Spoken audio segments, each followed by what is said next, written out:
quem tiver mais flexibilidade de se reinventar vai passar por essa crise mais fácil. E entre todos os fundos de fundos imobiliários hoje no Brasil, é um que eu olharia bem, assim, bem a fundo. Se eu tivesse que comprar alguma coisa no Brasil, eu compraria a MRV. O setor bancário no Brasil é um setor que crise, sem crise, ele sempre está pagando. Os fundos imobiliários aqui nos Estados Unidos não vão voltar do dia para a noite. Diante de tudo que está acontecendo no cenário, eu fico muito com o pé atrás em Petrobras por enquanto. Agora eu estou conseguindo te ver bem e eu acho que você consegue me ver também, né? Excelente, tá? Posso fazer uma breve introdução de quem é você? Por favor, cara. Eu costumo falar, você vai negar, mas eu sei, eu falo que é o cara que mais entende de fundos imobiliários no país. Eu acho que a única pessoa do mercado financeiro que eu conheço que inventou um produto financeiro. Por exemplo, eu não conheço quem inventou o CDB, a LCI, a LCA, mas eu conheço o cara que reinventou os fundos imobiliários e que fez o primeiro fundo imobiliário de contrato atípico. Estou mentindo ou não? Não foi a GGR na época, uma equipe. A gente... E quem estava na frente disso? Comandava a equipe, mas foi uma equipe que fez isso. Tá bom, humilde como sempre, mas tudo bem, você reinventou os fundos imobiliários. Aí no Brasil vai demorar para acontecer esse tipo de coisa, óbvio. Mas eu acho que essa cultura de você ir no supermercado vai ser menor. Essa cultura de você ir no shopping, fazer uma compra numa grande... uma grande lojista, uma grande empresa de camisa ou calça, enfim, fazer uma compra no shopping por alguma coisa, você vai acabar comprando pela internet, se bem que roupa é um outro cenário, tá, para você comprar pela internet, mas aqui nos Estados Unidos, se você compra, veste, não coube ou não ficou bom, eles dentro do pacote, você já tem um envelope para você mandar de volta, e você manda de volta sem custo nenhum. Então, as empresas já estão se adaptando a isso. Adaptando, aqui ainda não chegou nesse nível. No Brasil ainda não chegou nesse nível, mas vai chegar, isso vai chegar. Delivery de comida. Delivery de comida, todas as lojas estão se adaptando. Aqui, inclusive, eu vou falar o nome de um restaurante, o Piola, que você deve conhecer, aquela famosa. Piola tem aqui em Miami. Outro dia a gente passou na frente do Piola, eles estavam com a porta aberta, você sabe que restaurante não pode mais entrar gente para comer dentro, né? Eles estavam com a porta aberta, vendendo arroz, macarrão, molho de tomate, vendendo tudo. Você faz na sua casa. Você faz na sua casa. Eles viraram uma rotisserie. O Piola aqui de Miami virou uma rotisserie. Se reinventou. Se reinventou e você pode fazer entrega, você pode pedir entrega dele também. Ele vai delivery na sua casa. Então, quem tiver mais flexibilidade de se reinventar vai passar por essa crise mais fácil. Por isso que eu falo que os Estados Unidos, o jogo de cintura do americano não é tão grande quanto o brasileiro. O brasileiro tem muito mais jogo de cintura que o americano. Então, eu acho que o Brasil, só nesse ponto, está melhor que os Estados Unidos. Tá? Mas em quesito de ajuda governamental e tudo mais, está complicado. Voltando, a gente pulou de assunto, voltando aos fundos imobiliários, eu ainda acho que fundo imobiliário de armazém, warehouse mesmo, vai ser melhor do que fundos imobiliários de outros tipos de tijolos. Tá? Hoje você investiria num fundo de galpões logísticos, né, de armazenamento, de contratos atípicos? Hoje eu investiria num fundo logístico de contratos atípicos que não tivesse corporativo no meio. Eu tentaria escolher algo que não tivesse corporativo no meio. O Kinea tem um fundo muito bom, que é um fundo que tem lajes corporativas também, mas a maior parte dele é de warehouse. Tá? Agora, eu tenho anotado em algum lugar aqui o nome desse fundo, é o KNRI. KNR11. KNRI é um fundo que eu gosto bastante. Tá? É um fundo que, entre todos os fundos de fundos imobiliários hoje no Brasil, é um que eu olharia bem, assim, bem a fundo. Acho que quem tá vendo esse vídeo, com certeza, essa live, tem que prestar atenção no que o Theo tá falando, né? Porque o cara que reinventou os fundos imobiliários, acho que entende um pouquinho, né, do mercado. De leve, né? Então, deixa eu te perguntar. A gente vai entrando numa outra questão, né? A gente tá falando aqui de fundos imobiliários. Construção civil, tá? Obviamente atrelado, não tem como desatrelar uma coisa da outra. O mercado aqui no Brasil, não sei se acompanhou, voltou a reaquecer no final de 2018, 2019, vários lançamentos, né? Os prédios começaram a voltar a subir, já prevendo que que iria haver, né, mais demanda, os salários maiores, enfim, a economia ia voltar como um todo, e de repente esse banho de água fria. E aí eu queria que você falasse um pouco sobre, não precisa assim fazer falar exatamente dos papéis, mas falar um pouco construção civil. Temos aí na Bolsa, Zetec, temos Cyrela, temos, enfim, uma IVE, uma porrada de coisa. O que você acha do setor? A construção civil, como muitos papéis, como muitos setores da economia do Brasil, do mundo, foram impactadas muito forte, foi impactado muito forte nessa crise mesmo, mas teve um agravante, né? A construção civil estava se recuperando da última crise ainda, então você ainda tinha resquícios de uma recuperação, muita gente, eu não acompanho esses papéis tão de perto, mas eu vejo a Tecnisa estava levantando, tentando respirar, a Elbor indo bem também, enfim, a Zetec. E o que desse setor, se eu tivesse que escolher alguma coisa para apontar aí, eu iria em alguma construtora de classe média-baixa, tá? Porque eu acho que os estímulos do governo vão ser melhores para esse tipo de emprego. Mas não serão os primeiros a perderem o emprego? Sim, mas eles vão perder o emprego, mas tem o estímulo do governo. As construtoras com o target médio, alto, essas pessoas que vão perder o emprego ou que são empresários, eles não têm o estímulo do governo. Esses pequenos... Você diz Minha Casa Minha Vida, faixa de renda Minha Casa Minha Vida? Minha Casa Minha Vida, ou uma faixa superior ainda. Tem uma pessoa falando da MRV na live. MRV é uma que eu gosto. Se eu tivesse que comprar alguma coisa no Brasil, eu compraria a MRV. No Brasil, de construção, tá? Construção. Eu, hoje, no Brasil, se eu tivesse que comprar alguma coisa, eu iria para setor de banco. Setor que eu mais gosto. Eu iria... Setor de banco não tem muito erro, cara. Setor de banco, Itaú, Bradesco, Banco do Brasil. Crise, sem crise, com guerra mundial. O Carlos Slim, uma vez, no estado de São Paulo, ele fizeram uma entrevista com ele, e ele perguntou qual que era o melhor segmento do Brasil. E aí ele falou, um banco bem administrado. E o segundo melhor... Dono da Claro. Dono da Claro, isso. E aí ele falou, o melhor segmento no Brasil é um banco bem administrado. E o segundo melhor é um banco mal administrado. Então, cara, você tem que realmente... Vou usar isso. Você tem que estar em banco, não tem jeito. O setor bancário no Brasil é um setor que crise, sem crise, ele sempre está pagando. E o Itaú, por exemplo, Itaú, Bradesco, são empresas que sempre estão pagando bons dividendos. Sim. Então, para quem gosta de dividendos também, é um papel muito bom para isso. Apesar que agora esse ano vão pagar o mínimo, né, só. Sim, mas também estão pagando ainda por cima. Estão pagando, já tá bom, né? Tá pagando, tá bom, né? Já é alguma com o Banco Central, né? Para dar mais liquidez no sistema. Exatamente, estão pagando, já tá ótimo, cara. Então, eu acho que se eu tivesse que comprar alguma coisa hoje no Brasil, eu compraria banco, sem dúvida nenhuma. Fugiria de construção civil por enquanto, fugiria de setor aéreo, nossa. Setor de turismo em geral. O setor de turismo em geral vai ser o último a voltar, cara. Infelizmente, vai ser o último a voltar. É o supérfluo, né? O que mais vai sofrer é o que é o supérfluo, né? É o supérfluo.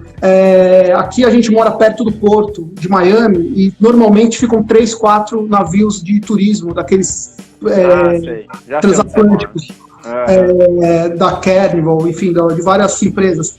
E ultimamente tem ficado 10 a 11 navios aqui, porque eles não estão andando. Pode sair, né? Não pode sair. E aí eu estava conversando com uma pessoa de banco aqui do Wells Fargo, aqui dos Estados Unidos, de Miami, e ele estava falando que, pelas contas que eles estão fazendo, aqui o pessoal tem 10 a 11 meses de caixa para segurar as contas, porque não tem nada, zero de venda de turismo, né, de pacote turístico. Agora eu me coloco na seguinte posição. Eu vou pegar a minha família, vou pegar minhas filhas e vou botar elas no navio daqui a um ano. Eu não vou fazer isso. Eu não vou botar elas dentro do navio com sei lá quantas mil pessoas dentro, para dividir piscina com essas mesmas pessoas, para ficar enclausurado lá dentro durante uma semana. Vai ser a última coisa que eu vou pensar em fazer com elas no Réveillon, por exemplo, é fazer um passeio de transatlântico. A gente não sabe se até lá vai ter vacina também, né? Exato. Pode sair daqui um mês ou pode demorar um ano, 2, a gente não sabe, né? Veja bem, Fabrício, eu estou falando isso, o cenário que eu estou traçando aqui é totalmente sem vacina, tá? Claro. A gente sabe que na Europa, principalmente, a Alemanha e a Inglaterra estão correndo atrás dessa vacina. A gente sabe que no Brasil mesmo já tem o plasma para ajudar no tratamento. Para ajudar no tratamento, mas o cenário que a gente está traçando é sem vacina, sem nada. Vamos usar sangue frio, tocar essa vida daqui para frente. Uhum. A vida precisa andar apesar de tudo. A vida precisa andar. E aí, com esse cenário, eu não coloco minhas filhas num resort lotado na Bahia, de jeito nenhum, cara. De jeito nenhum. Eu não coloco minhas filhas num resort em lugar nenhum. Eu alugo uma casa e levo minha família para lá. Melhor coisa para se fazer hoje em dia. E óbvio que uma parcela da população, não sei quantos por cento, pensa exatamente igual a você. A pessoa pode continuar com poder aquisitivo, rico igual você, mas mesmo assim ela não vai querer arriscar a segurança da família dela, mesmo depois que passar a pandemia. Olha, essa pandemia mostrou que a gente tem que mudar os nossos valores agora, tá? Botou todo mundo, nivelou todo mundo. Sim. Todo mundo tá dentro de casa. Todo mundo assistiu a Ivete Sangalo no sábado. Então... Eu vi que ela tava de pijama. Eu não vi, mas eu vi nas reportagens que ela tava de pijama. Todo mundo tá tendo as mesmas coisas, estão ficando em casa, almoçando em casa, jantando em casa. Quer dizer, a gente tá aqui há 40 dias já, sem poder sair realmente. Aqui nos Estados Unidos começou, acho que mais cedo aí do que no Brasil. Começou mais cedo. E a gente já está há 40 dias aqui nessa, 45 dias, se não me engano. Então, a situação nivelou todo mundo de uma forma uniforme. Não existe você tem mais dinheiro do que eu, você tem um carro melhor que eu. As coisas vão ter que mudar, o nosso conceito de vida vai ter que mudar. O investimento vai ser para você ter um futuro melhor pela frente e você ter uma aposentadoria melhor. Para isso. E isso deveria ser algo que você deveria ter na sua cabeça já desde o início do seu investimento, tá? O investimento não é para você ficar rico daqui a 5 anos, 3 anos, Sim. É para você ter uma boa condição de vida quando você se aposentar. Sim, você tem uma vida tranquila durante a sua vida, porque você é equilibrado financeiramente, e fazer igual o americano na aposentadoria, que o americano aproveita a vida, né? Exato. Os americanos, o aposentado compra o trailer, vai pescar, tem rancho, ele fala assim, não, agora eu vou aproveitar, ele se programa para se aposentar. O brasileiro põe um pijama, fica contando o dinheiro que sobrou, se vai dar para o remédio ou se não vai dar, porque ele não se programou a vida inteira, isso em todas as classes sociais. Você é muito rico, enfim, que é a exceção agora, às vezes classe média alta, classe média baixa, nem se fala, você vê que as pessoas simplesmente sobrevivem, então não fica com aquela mesma coisa, porque ganha pouco. Não é só porque ganha pouco, é porque realmente não juntou durante a vida. O cara tinha dinheiro para cerveja, tinha dinheiro para comprar a prazo, tinha dinheiro para um cigarro, mas para juntar não tinha. Aí chega no fim da vida e fala, putz, tive azar, sou um coitado. Não, você teve as chances de poder fazer um patrimônio para você ficar mais, você não aproveitou, né? Exato, exatamente. Não, isso eu acho engraçado essa sua visão de mudança, porque você está no ápice do capitalismo, né? No ápice do consumismo é os Estados Unidos, não tem nenhum lugar mais consumista do que os Estados Unidos. Você ter nessa visão que haverão mudanças de valores, né? Isso acho que é bem interessante de se ver. Pô, será que o americano realmente vai ser menos consumista, vai dar valor a outras coisas? É isso assim que você está sentindo? Porque você não sai de casa, mas você conversa com pessoas, né? Todo mundo está em comunicação, né? WhatsApp, Zoom, tem 1000 formas. Sim, o que acontece aqui realmente, Estados Unidos, lógico, é a meca do capitalismo. Aqui as pessoas são muito alavancadas em tudo. Isso não é ruim para a economia? Esse processo de todo mundo viver alavancado, quem que inventou isso? Que viver alavancado é normal, né? Exatamente. O americano por si só já é alavancado por natureza, né? Então ele é um povo mais arrojado, vamos dizer assim. Então ele financia tudo. Ele financia 100% das coisas dele, ele financia o apartamento, financia o carro, o barco, tudo, 100%. Só que aí na hora que ele pede emprego, como é que ele faz para pagar essa alavancagem dele? Esse é o problema. Então, aí mas você tem... Mas ao mesmo tempo ele se endivida, mas ele guarda dinheiro, né? Ele se endivida e guarda dinheiro. Essa é a diferença do brasileiro. Ele guarda dinheiro, muito dinheiro, muita participação relativa ao dinheiro que ele guarda está na bolsa. Sim. Principalmente, aí a gente entra na minha área, né, nos fundos imobiliários. E olha só o que acontece aqui. Você tem um fundo imobiliário que tinha uma febre aqui no final do ano passado, 2019. Os asilos. 2018, final de 2018. Para velhinho, né? Eram as senior houses, senior houses, que era uma febre e tinham 3, 4 congressos por ano só sobre esse tema aqui nos Estados Unidos. E no mês de agosto tinha todo ano em Chicago sobre isso, iam 3.000, 4.000 pessoas conversar sobre esse tema.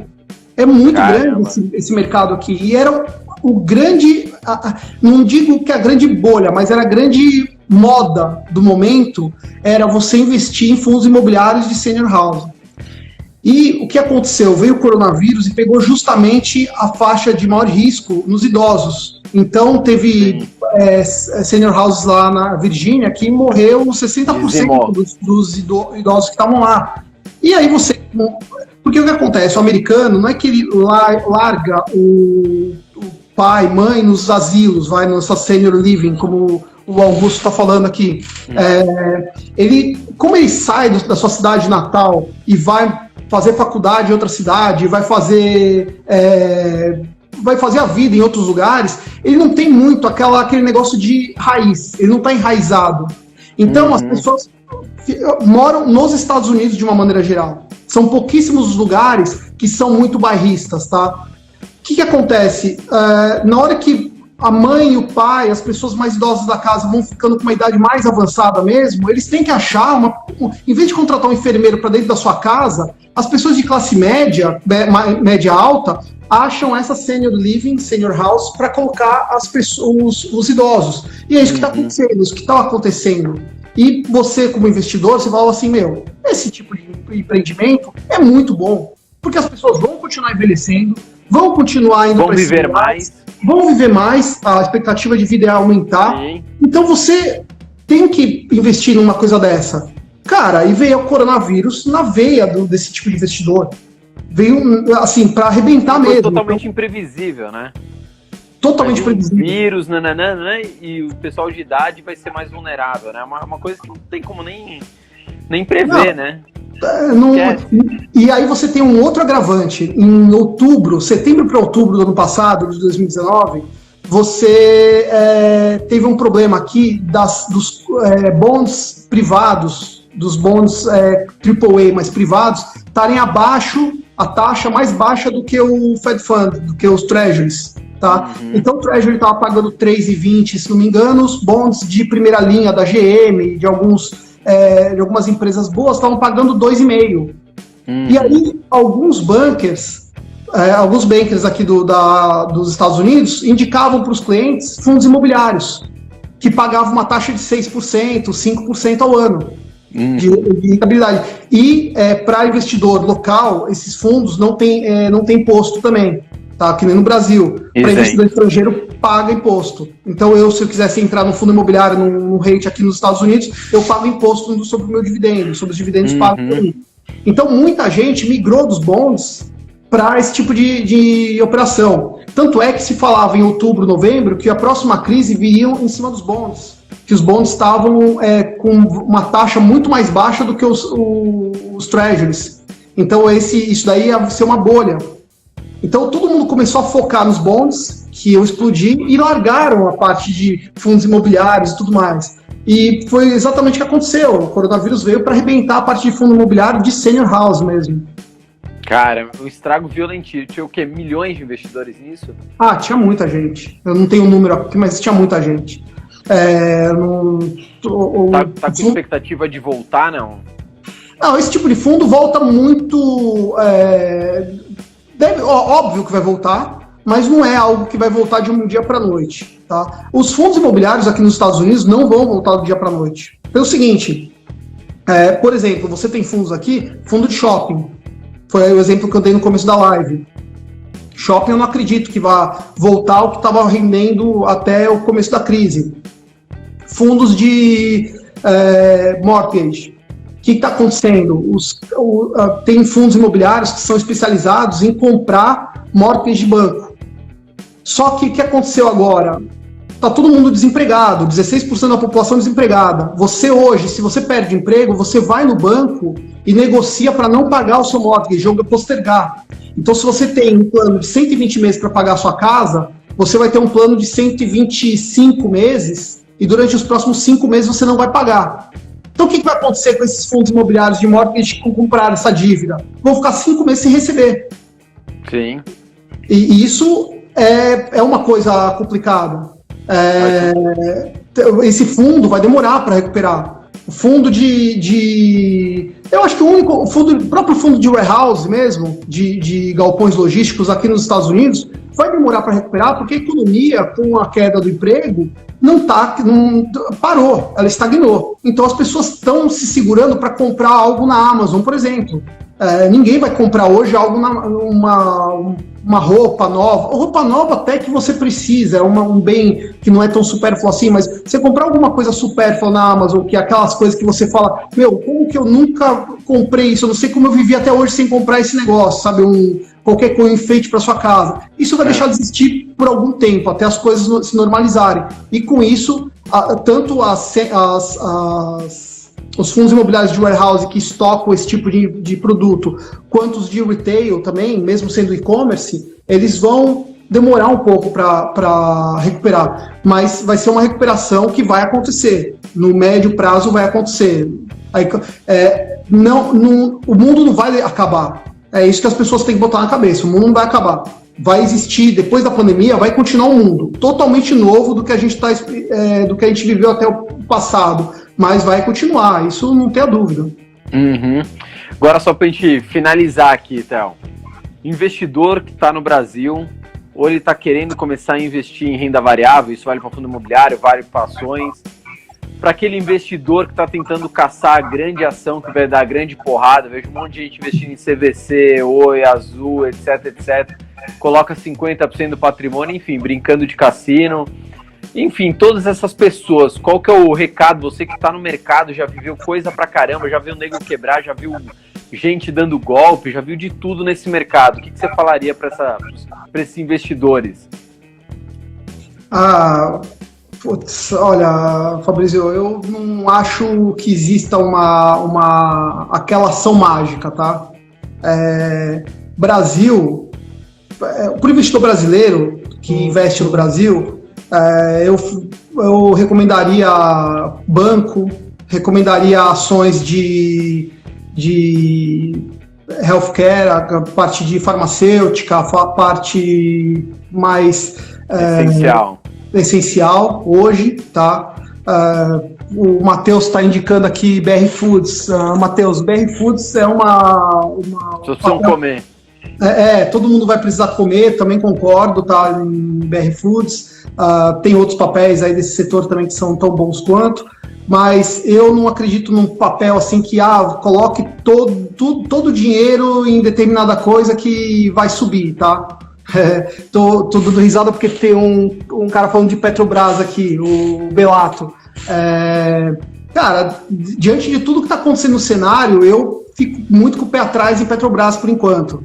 Tá? Eu não sei se vai demorar um pouco, ainda mais no Brasil, vai demorar para a retomada. E por que o petróleo caiu tanto? Porque as pessoas não estão saindo de casa, então você não precisa de petróleo para nada. Demanda desabou e a produção continua, mesmo que cortaram o PEP um pouco, mas ainda é muito mais produção do que demanda, né? Exatamente. Então você tem, eu acho que no Brasil, como vai demorar um pouco para voltar, eu ficaria um pouco, ainda não é hora de investir em Petrobras, mas é um papel que, óbvio, Petrobras, Banco do Brasil,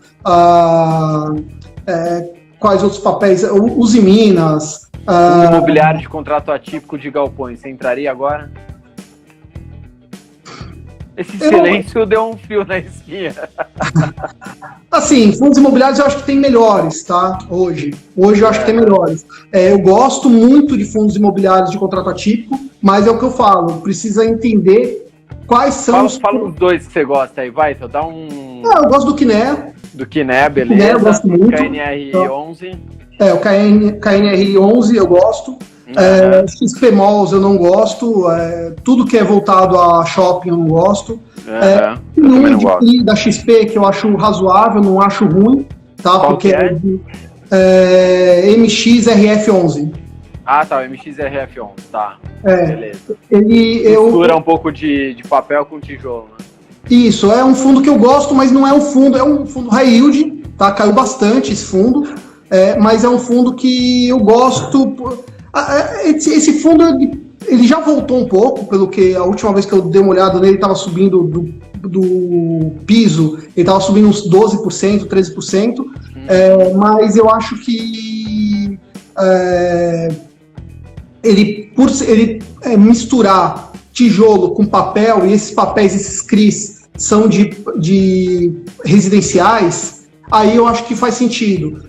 Tem alguns CRIs dentro desse fundo são de lajes corporativas, aí eu já não gosto tanto, mas não dá para você ter um fundo 100% do jeito que você quer, cara, senão você monta a sua gestora, faz o fundo e tudo mais, mas infelizmente... teve uma pessoa que perguntou do GGRC11. Cara, eu gosto desse papel, não tem como eu não gostar desse papel, né? Eu acho muito bom o fundo, mas foi o que eu falei, eles anunciaram, isso é aberto para os investidores, eles anunciaram uma inadimplência no próximo mês de 13%. É a primeira inadimplência que foi anunciada em todos os fundos imobiliários da indústria inteira. Então eles se anteciparam e falaram isso, e já estão negociando com o locatário. Se eles conseguirem resolver isso da melhor maneira, eu gosto do fundo. Eu acho o fundo, assim, bárbaro. Foi bem estruturado. Foi bem estruturado. Foi bem estruturado pela equipe. Sim. Basicamente isso. Não, já tá excelente. Acho que deu um puta do norte, né? Eu mesmo me deu um norte a mais. Eu tava com o pé atrás, na verdade, de praticamente todos os fundos. Agora que você falou de galpão logística, realmente faz sentido. Mas é o que você falou, por enquanto, né, fuja de shopping, fuja de laje corporativa, porque a gente vai ter uma mudança de comportamento, não é só porque o shopping está fechado, é porque a gente vai ter uma mudança de comportamento, uma mudança de sociedade, né, de consumo, de tudo. Então, eu falo pela gente mesmo, ninguém da gente trabalhava home office, agora a gente já está vendo, opa, será que 2 pessoas que a gente vai contratar nova não pode ficar home office? Ah, pode, não tem problema, a gente vê que funciona, e tem startup para controle de horas, tem startup para controlar o funcionário em home office. A indústria inteira está se movimentando para a mudança que a sociedade está fazendo. Então, foi uma aula aí que você deu. Sem dúvida alguma, eu converso bastante com o pessoal aqui. Tem uma pessoa do Bank of America que estava conversando comigo outro dia, da Merrill Lynch, na verdade, a área de investimento do Bank of America. E ele estava me contando... Saraiva não, né? Não. Tem 20 mil pessoas, 20 mil funcionários da Merrill Lynch trabalhando em casa hoje. E no primeiro dia que eles foram para casa, o sistema caiu, porque o sistema não estava preparado para 20 mil pessoas remotamente trabalhando de casa. Tempo real. Então, a área de TI teve que trabalhar muito pesado para conseguir dar suporte para todo mundo. Tá, então, eu acho que isso daí é uma coisa, mas os TIs das empresas se remodelando, vai conseguir, todo mundo vai conseguir trabalhar home office tranquilamente. Óbvio, não é todo mundo que pode trabalhar home office. Tem muita gente que vai ter que trabalhar de fora, né, dentro do escritório. Theo, você salva a live aí, então, pra gente? Quando terminar? Salvo. Eu só preciso saber onde que é, mas eu dou um jeito. Não, depois que você fechar aí, vai ter lá, excluir ou salvar. Aí já salva que daqui a pouco isso vai deletar a gente. Theo, obrigadíssimo pela aula e pelo seu tempo. Mas em breve a gente vai conversar de novo. Daqui 2 semanas a gente volta. Como que tá o cenário? O que evoluiu para melhor ou para pior, não importa. A gente tem que aqui ser realista e frio. É isso aí. Não, estou à disposição, Fabrício. Obrigado, eu que agradeço. E qualquer dúvida que vocês tiverem, estou à disposição aí nas mídias sociais, tá bom? Excelente, Theo. Obrigado pela força e pelo seu tempo, viu? Valeu, abraço, Fabrício. Abração. Tchau, tchau. Tchau, tchau.